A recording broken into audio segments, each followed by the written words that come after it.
السلام عليكم، عاملين ايه؟ يا رب تكونوا بألف خير. طبعا البنجر من السلطات الحلوة قوي وكمان مغذية جدا. النهارده هعمل معاكم سلطة البنجر بطريقة سهلة قوي وبسيطة. ما تنسيش تعملي لايك وتنوريني باشتراك في القناة وتفعلي الجرس على كلمة الكل عشان بإذن الله يوصلك إشعار بأي فيديو جديد. ويلا بينا نسمي الله ونصلي على الرسول ونشوف الطريقة مع بعض. اول حاجه شلت بالسكينه الزيادات اللي في البنجر دي وغسلته كويس جدا تحت الميه وحطيته في ميه كده زي ما انتم شايفين ورفعته على النار. انا مش بقشره ولا حاجه، بسلقه بقشره.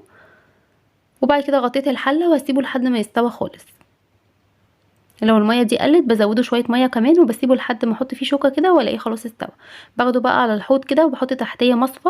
وتحت الميه كده تبداي ان انت تقشريه بكل سهوله. بحط المصفى دي بس عشان القشر ما يقعش في الحوض.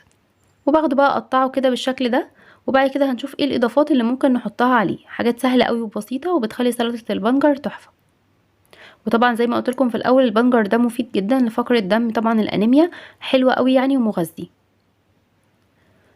قطعت الكميه كلها اللي معايا كده بالشكل ده، ويلا نشوف مع بعض هنحط عليه ايه.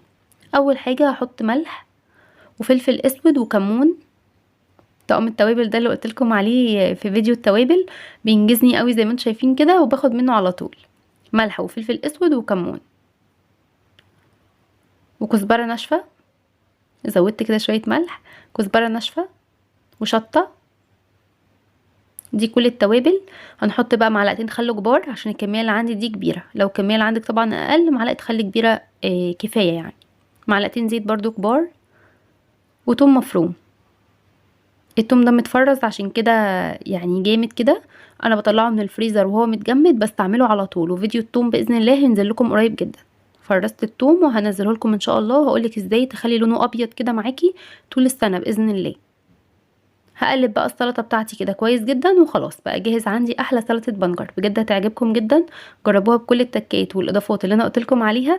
وبألف هنا وشفا مقدما. حاجه بقى مهمه جدا، حاولي تحطي سلطه البنجر شويه في التلاجة قبل ما تاكليها. سلطة البنجر وهي ساقعة بتبقى احلى كتير. لو عجبك الفيديو اعملي لايك واشتراك للقناة وفعلي الجرس على كلمة الكل. والسلام عليكم ورحمة الله وبركاته.